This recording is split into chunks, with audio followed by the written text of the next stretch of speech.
दुनिया दे विच जिहड़ा सब पासे इकल्ला चर्चा का विषय ही नहीं है, हर एक इस नूं लै के फिक्रमंद भी है कि ये जंग जिहड़ी अज 7वां दिन है, जिस दे विच हज़ारां जानां जा चुकियां ने।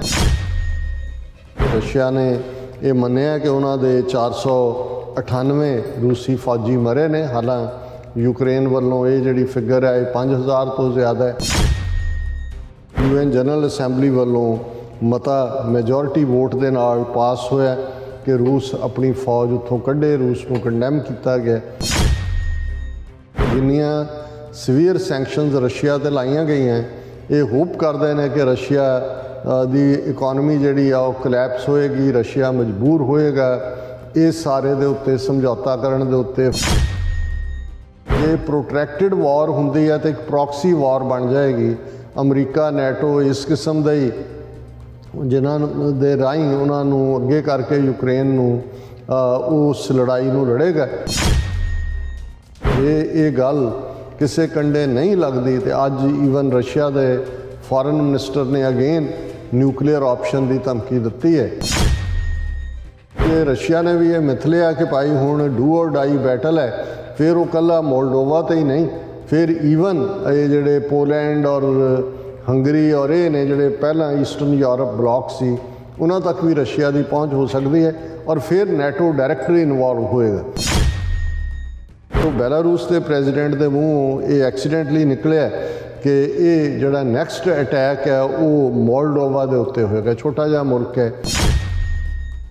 सो इस तो एक गल तो साबित हुंदी है कि रूस पूरी तरह जिहड़ा दुनिया दे विच अलग थलग होया होया।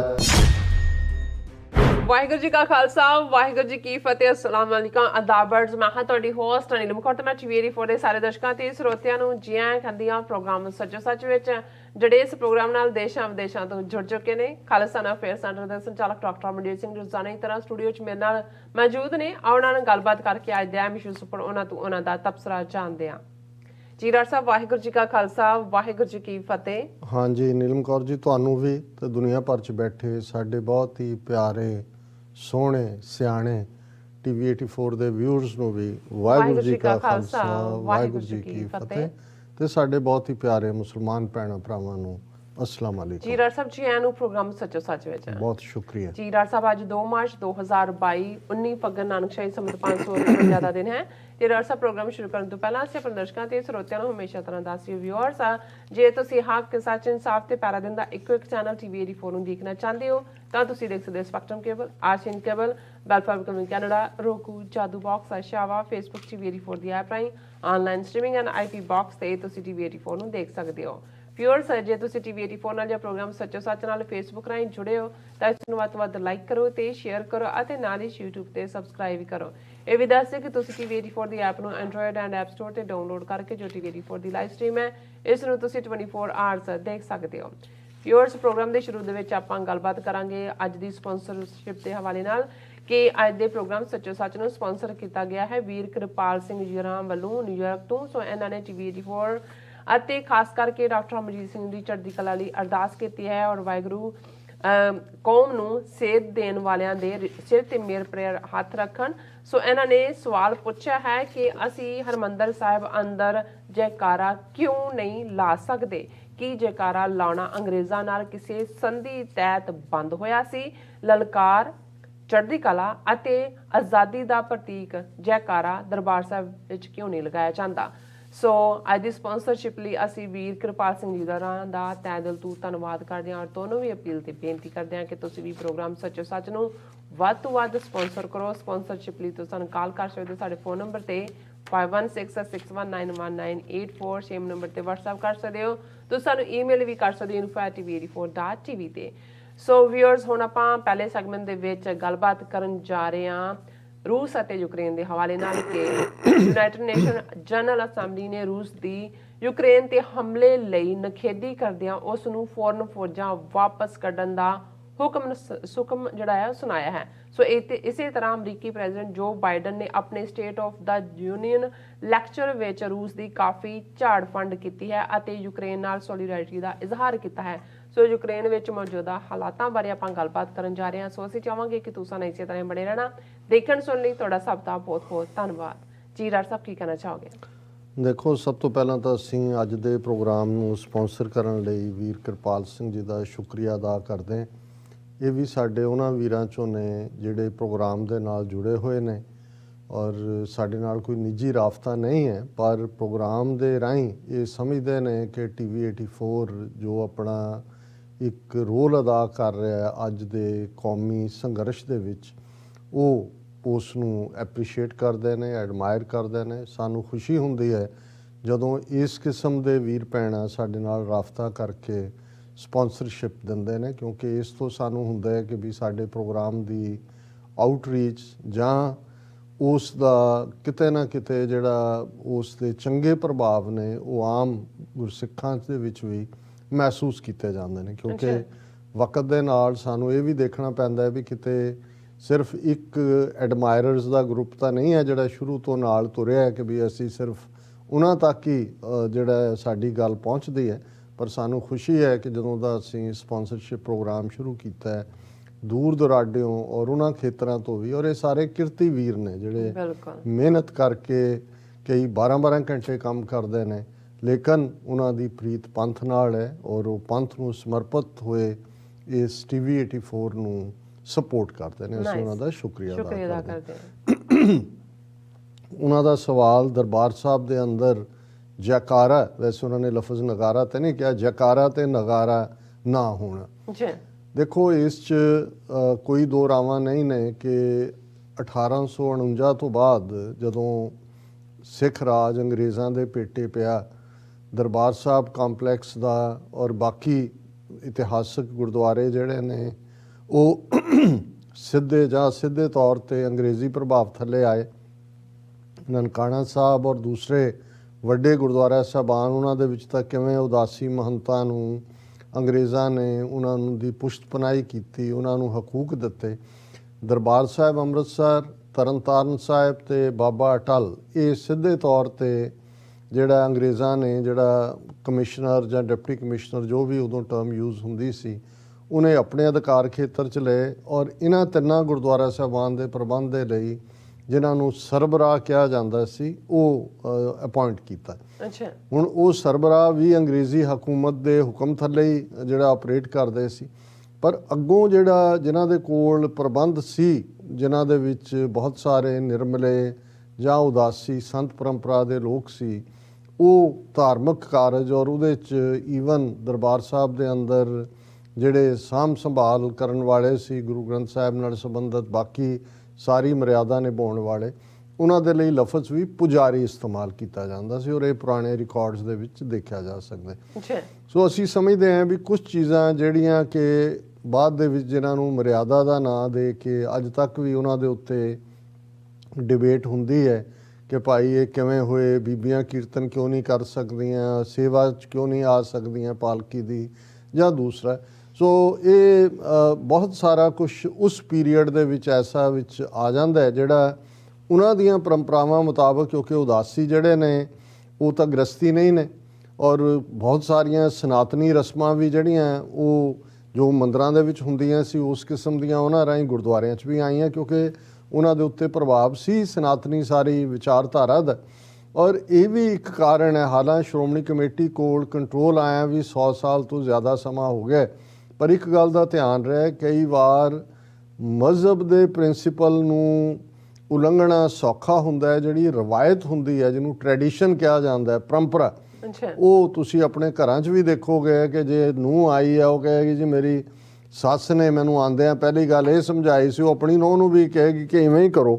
ਉਹ ਕੋਈ ਕਾਨੂੰਨ ਦੀ ਕਿਤਾਬ 'ਚ ਨਹੀਂ ਲਿਖਿਆ ਹੁੰਦਾ ਕਿਤੇ, ਪਰ ਉਹ ਇੱਕ ਉਸ ਕਿਸਮ ਦਾ ਹੀ ਜਿਹੜਾ ਵਰਤਾਰਾ ਰਹਿੰਦਾ ਹੈ। ਸੋ ਮੈਨੂੰ ਇਹ ਲੱਗਦਾ ਹੈ ਕਿ ਉਸ ਪੀਰੀਅਡ ਦੇ ਵਿੱਚ ਜਿਹੜੀਆਂ ਕੁਛ ਇਸ ਕਿਸਮ ਦੀਆਂ ਚੀਜ਼ਾਂ, ਹਾਲਾਂਕਿ ਇਸ ਬਾਰੇ ਅਕਸਰ ਇੱਥੇ ਸਾਡੇ ਇੱਕ ਵਿਦਵਾਨ ਸਕਾਲਰ ਸਰਦਾਰ ਮਨੋਹਰ ਸਿੰਘ ਮਾਰਕੋ, ਉਹਨਾਂ ਦਾ ਇਹ ਕਹਿਣਾ ਸੀ, ਜਿਵੇਂ ਵੀਰ ਕਿਰਪਾਲ ਸਿੰਘ ਹੋਰਾਂ ਨੇ ਕਿਹਾ ਕਿ ਅੰਗਰੇਜ਼ਾਂ ਦੇ ਨਾਲ ਸਮਝੌਤੇ ਦੇ ਤਹਿਤ, ਮੈਂ ਸਮਝਦਾ ਵੀ ਇਹ ਇਸ ਗੱਲ ਦੀ ਕਿਤੇ ਲਿਖਤ ਤਾਂ ਨਹੀਂ ਮਿਲਦੀ, ਪਰ ਇਕੱਲਾ ਇਹੀ ਨਹੀਂ ਹੈ ਕਿ ਵੀ ਜਿਹੜਾ ਉੱਥੇ ਜੈਕਾਰਾ ਨਹੀਂ ਗਜਾਇਆ ਜਾਂਦਾ, ਬੋਲੇ ਸੋ ਨਿਹਾਲ ਸਤਿ ਸ੍ਰੀ ਅਕਾਲ ਨਹੀਂ ਹੁੰਦਾ, ਅੰਤ ਜਿਵੇਂ ਅਸੀਂ ਹਰ ਥਾਂ ਤੇ ਅਰਦਾਸ ਤੋਂ ਬਾਅਦ ਜਿਹੜਾ ਆਗਿਆ ਪਈ ਅਕਾਲ ਕੀ ਤਬੈ ਚਲਾਇਓ ਪੰਥ ਸਭ ਸਿੱਖਨ ਕੋ ਹੁਕਮ ਹੈ ਗੁਰੂ ਮਾਨਿਓ ਗ੍ਰੰਥ ਗੁਰੂ ਗ੍ਰੰਥ ਜੀ ਮਾਨਿਓ ਪ੍ਰਗਟ ਗੁਰਾਂ ਕੀ ਦੇ ਜੋ ਪ੍ਰਭ ਕੋ ਮਿਲ ਬੋ ਚਾਹੈ ਖੋਜ ਸ਼ਬਦ में ले ਰਾਜ ਕਰੇਗਾ ਖਾਲਸਾ ਆਕੀ ਰਹੇ ਨਾ ਕੋਏ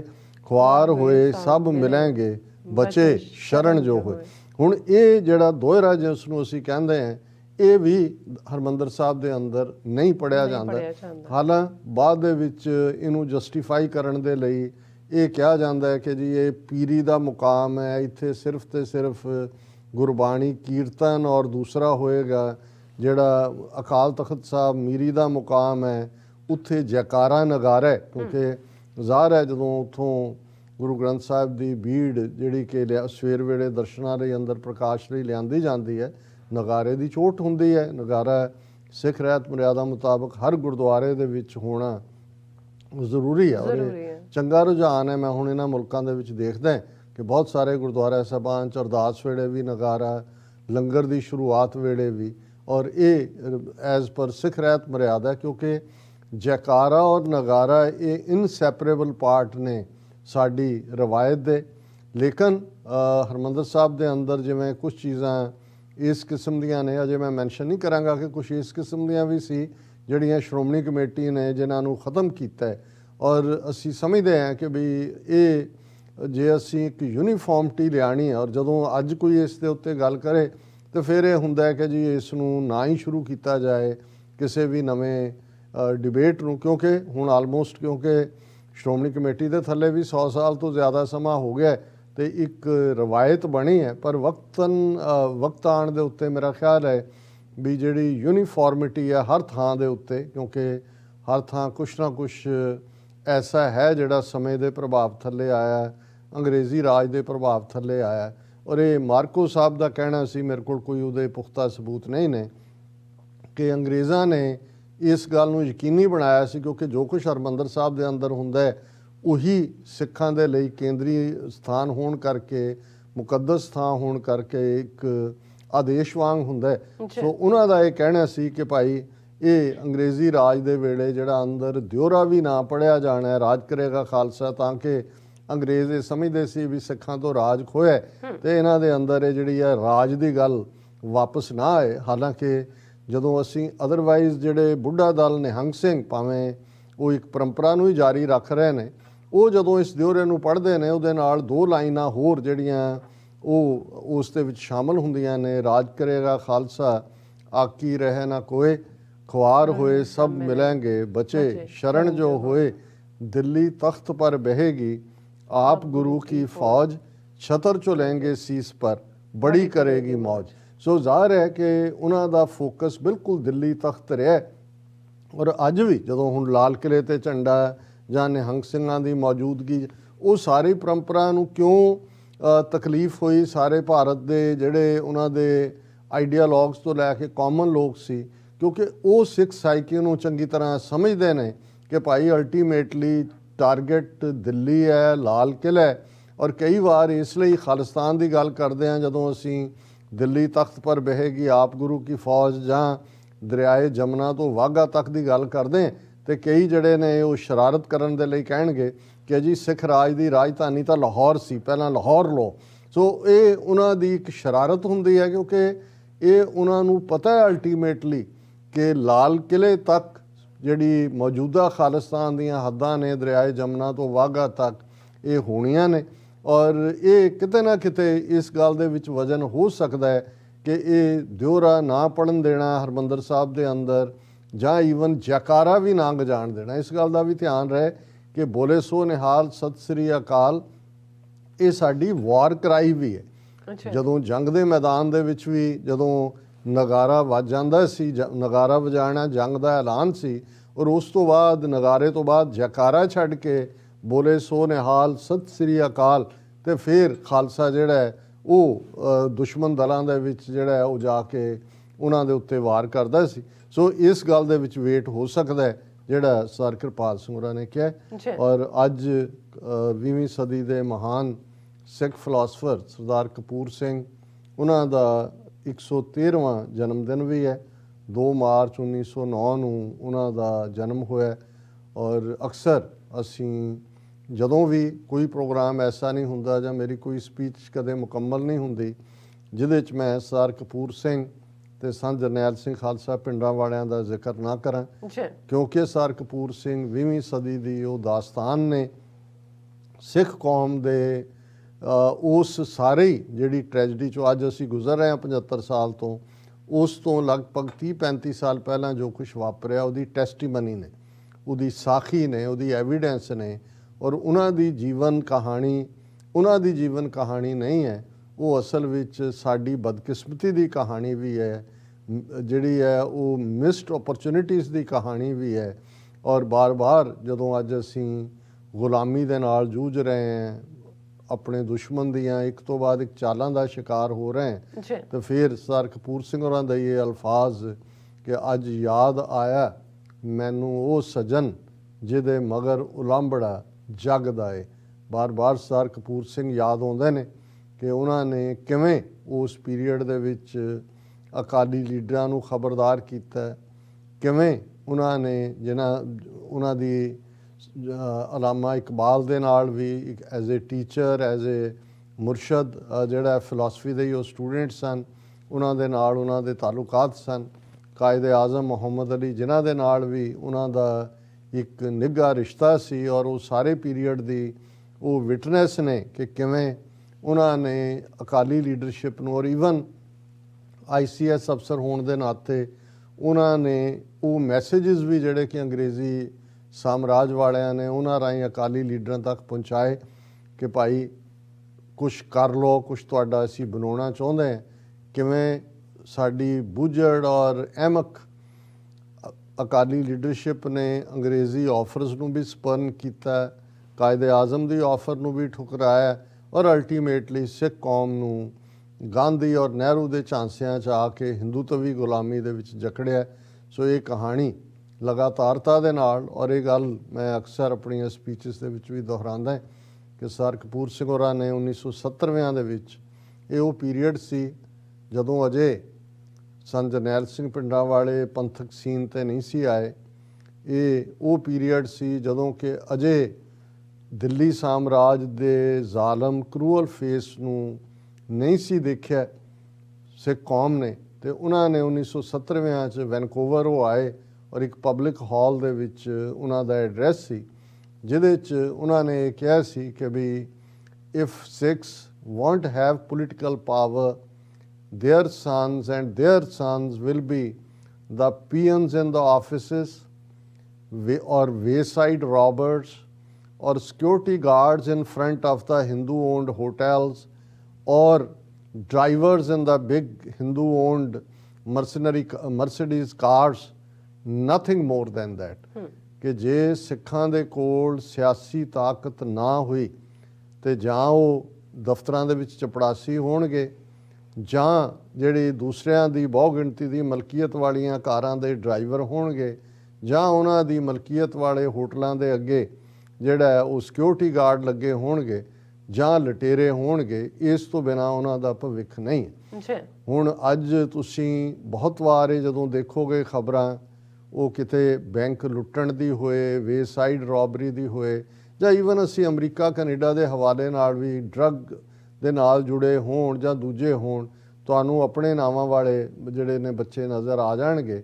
ਔਰ ਅਨਐਮਪਲੋਇਮੈਂਟ ਦਾ ਲੈਵਲ ਕਿੱਥੇ ਪਹੁੰਚ ਗਿਆ ਹੈ, ਔਰ ਇਹ ਪਿਛਲੇ 3-4 ਸਾਲ 'ਚ 5 ਲੱਖ ਤੋਂ ਜ਼ਿਆਦਾ ਬੱਚੇ ਬੱਚੀਆਂ ਪੰਜਾਬ ਦੀ ਧਰਤੀ ਤੋਂ ਬਾਹਰ ਕੈਨੇਡਾ, ਆਸਟ੍ਰੇਲੀਆ, ਨਿਊਜ਼ੀਲੈਂਡ ਆਏ ਨੇ।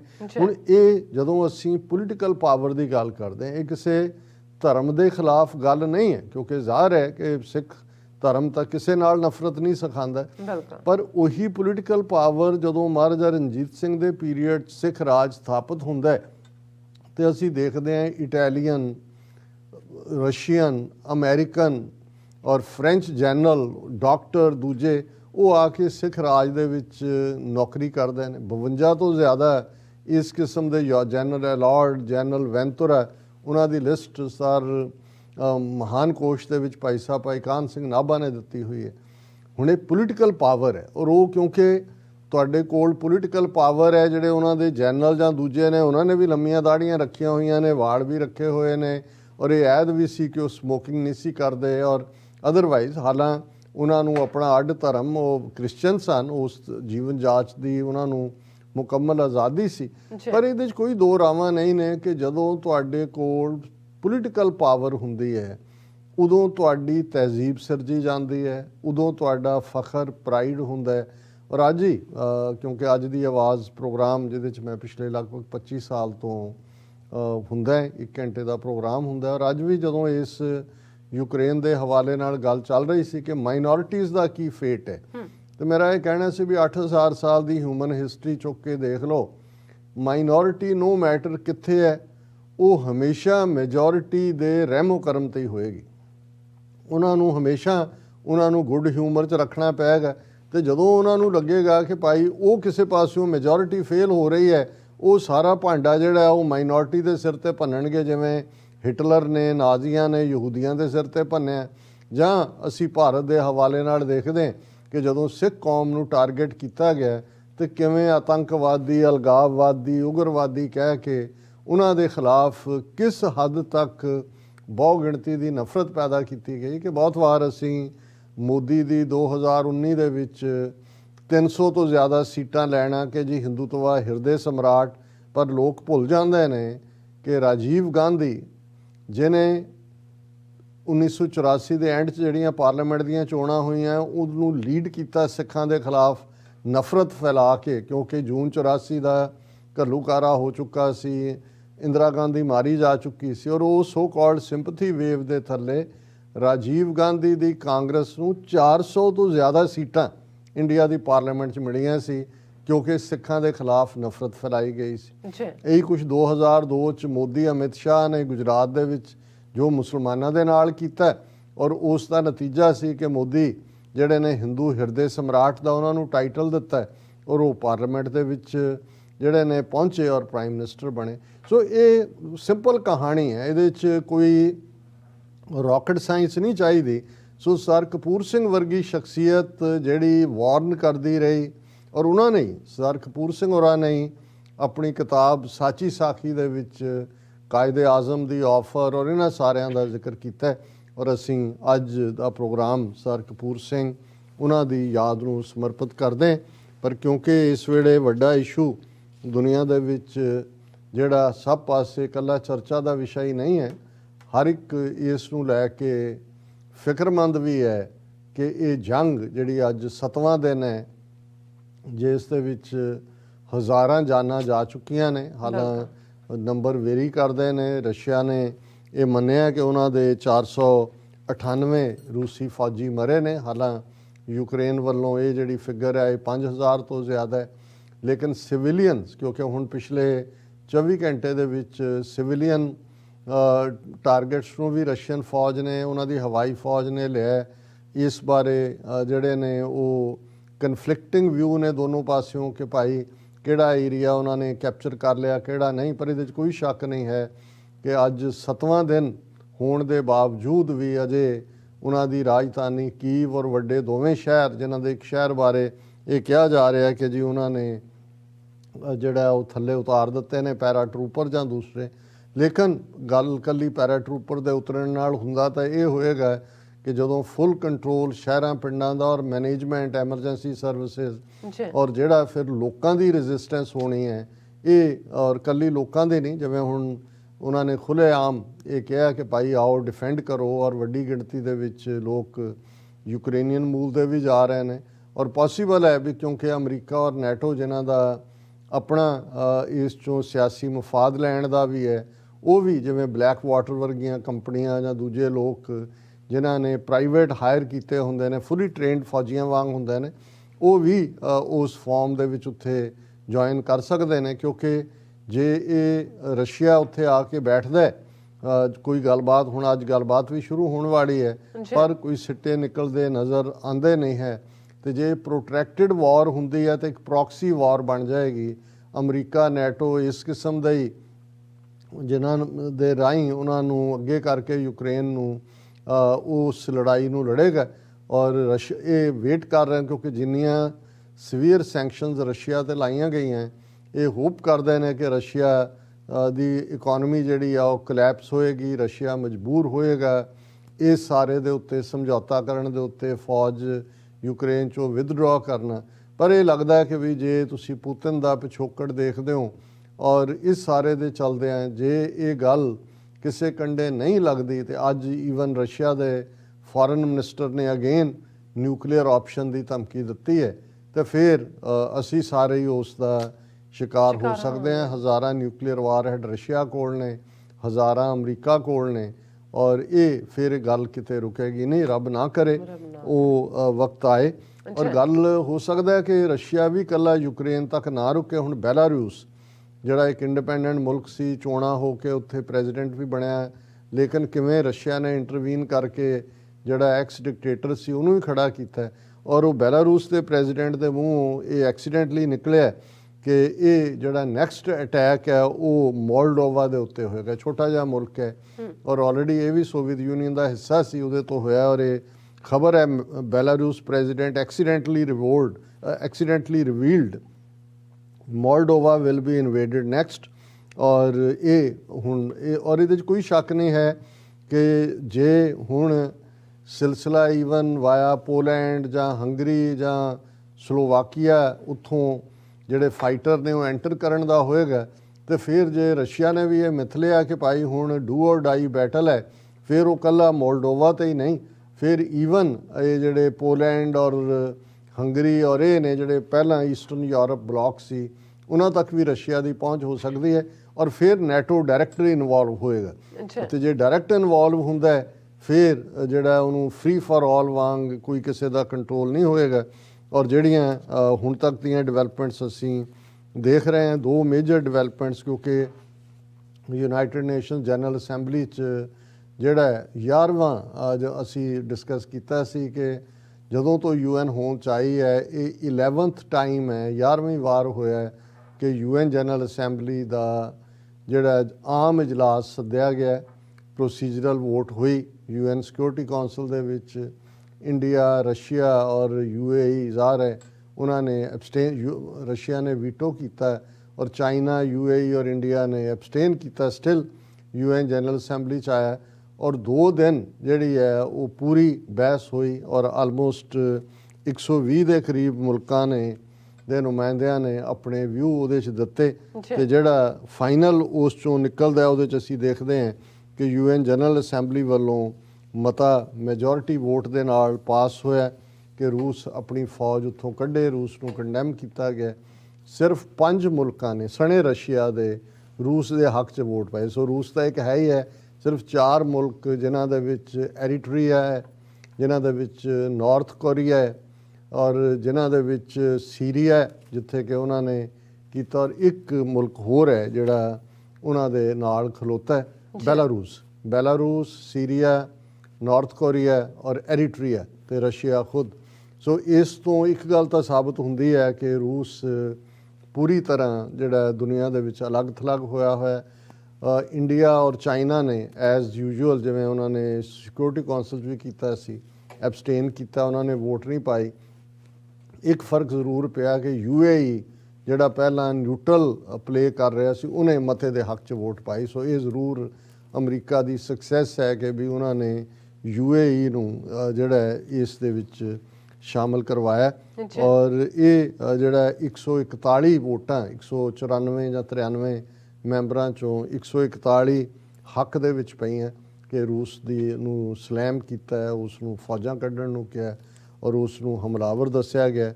35 ਮੁਲਕਾਂ ਨੇ ਐਬਸਟੇਨ ਕੀਤਾ ਤੇ ਸਿਰਫ 5 ਜਿਹੜੇ ਨੇ ਉਹ ਹੱਕ 'ਚ ਭੁਗਤੇ। ਸੋ ਇਹ ਰੂਸ ਦੇ ਲਈ ਕੋਈ ਚੰਗੀ ਖਬਰ ਨਹੀਂ ਹੈ, ਇਹ ਉਹਨਾਂ ਦੀ ਡਿਪਲੋਮੈਟਿਕ ਡਿਫੀਟ ਹੈ।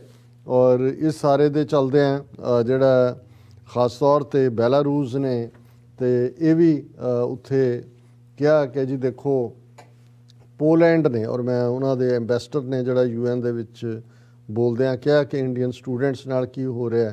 ਉਹਨੇ ਕਿਹਾ ਬੈਲਾਰੂਸ ਦੇ ਨੁਮਾਇੰਦੇ ਨੇ on 26 February Polish border guards beat up and turned back into Ukraine a group of around 100 Indian students who then were kindly placed in a refugee camp in Romania। ਹੁਣ ਉਹ ਅੰਦਰ ਕਹਿਣਾ ਚਾਹੁੰਦਾ ਹੈ ਕਿ ਭਾਈ ਦੇਖੋ ਇੰਡੀਆ ਦੇ 100 ਸਟੂਡੈਂਟਸ ਨੂੰ ਪੋਲੈਂਡ ਵਾਲਿਆਂ ਨੇ ਜਿਹੜਾ ਉਹਨਾਂ ਦੇ ਸਿਕਿਉਰਿਟੀ ਫੋਰਸਿਸ ਨੇ ਕੁੱਟ ਕੱਟ ਕੇ ਉੱਥੋਂ ਭਜਾ ਦਿੱਤਾ ਹੈ ਔਰ ਬਾਅਦ ਦੇ ਵਿੱਚ ਉਹਨਾਂ ਨੂੰ ਰੋਮਾਨੀਆ ਦੇ ਖੈਮੇ ਦੇ ਵਿੱਚ ਰੱਖਿਆ ਗਿਆ। ਹੁਣ ਇੱਕ ਪਾਸੇ UN ਜਨਰਲ ਅਸੈਂਬਲੀ ਨੇ ਪੂਰੀ ਤਰ੍ਹਾਂ ਰਸ਼ੀਆ ਨੂੰ ਆਈਸੋਲੇਟ ਕੀਤਾ ਹੈ।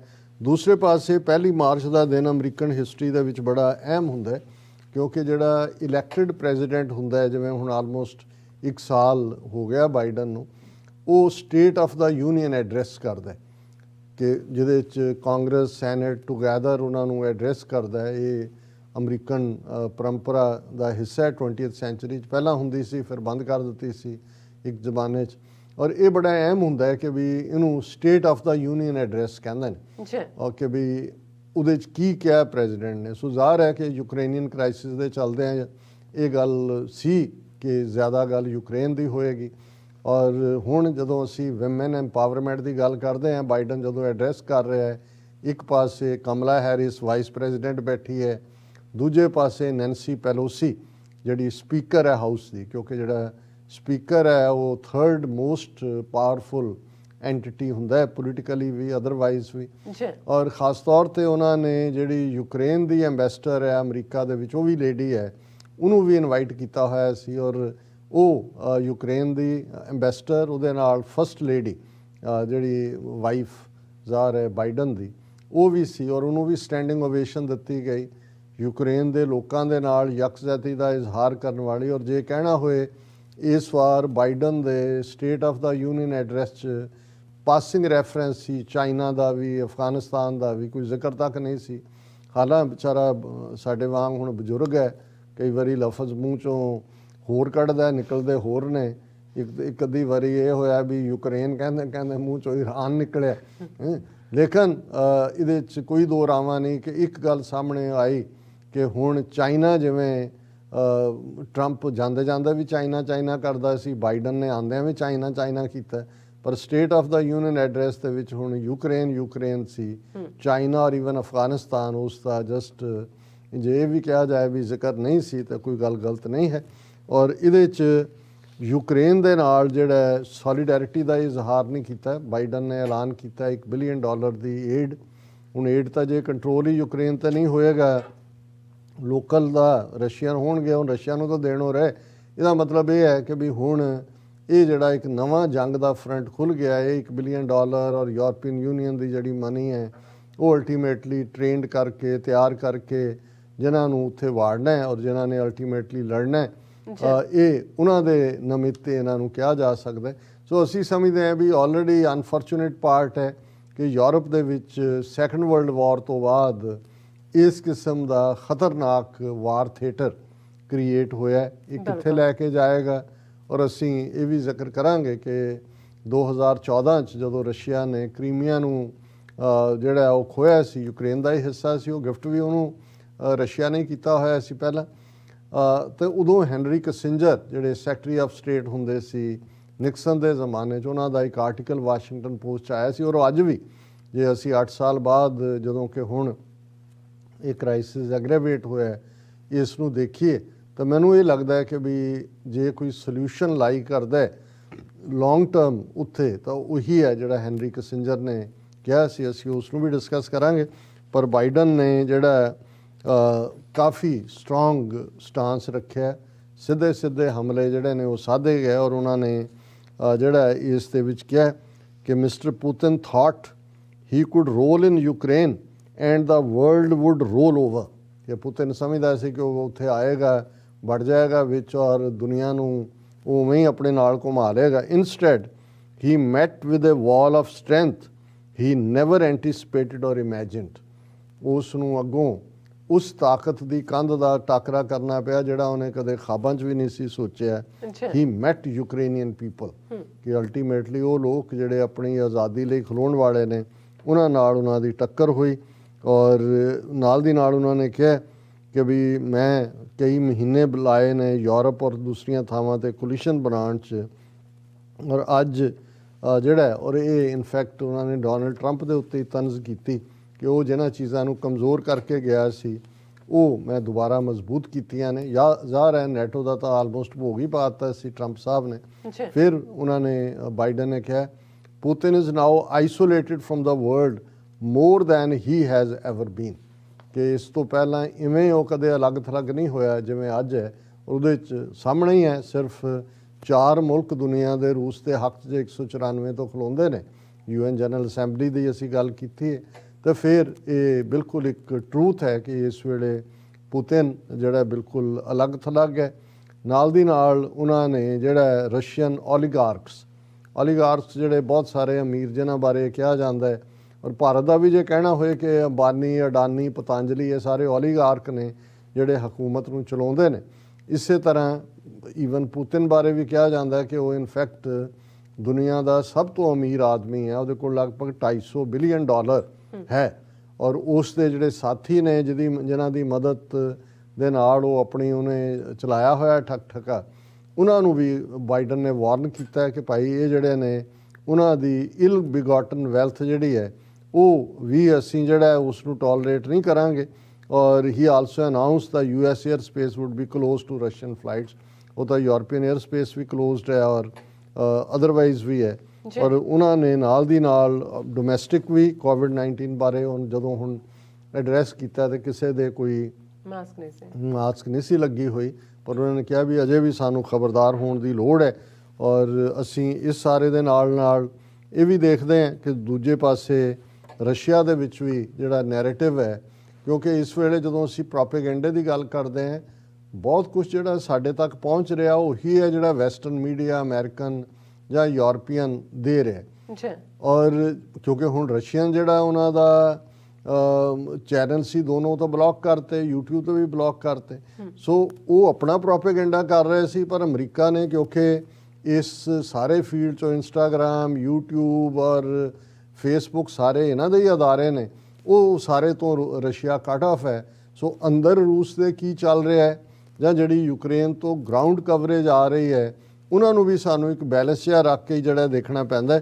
ਸੋ ਇਸ ਸਾਰੇ ਦੇ ਚੱਲਦੇ ਹਾਂ ਅਸੀਂ ਇਹ ਆਸ ਹੀ ਕਰਦੇ ਹਾਂ, ਕਿਉਂਕਿ ਹਰ 24 ਘੰਟੇ ਬਾਅਦ ਜਦੋਂ ਅਸੀਂ ਪ੍ਰੋਗਰਾਮ ਕਰਦੇ ਹਾਂ ਤੇ ਇੱਕੋ ਹੀ ਫੀਅਰ ਹੁੰਦਾ ਹੈ। ਔਰ ਮੈਂ ਵੀ ਜਦੋਂ ਸਵੇਰੇ ਉੱਠਦੇ ਹਾਂ ਜਾਂ ਰਾਤ ਸੌਣ ਤੋਂ ਪਹਿਲਾਂ ਤੱਕ ਵੀ ਲਾਸਟ ਮਿੰਟ ਹੁੰਦਾ ਕਿ ਕੁਛ ਐਸਾ ਤਾਂ ਨਹੀਂ ਵਾਪਰ ਗਿਆ।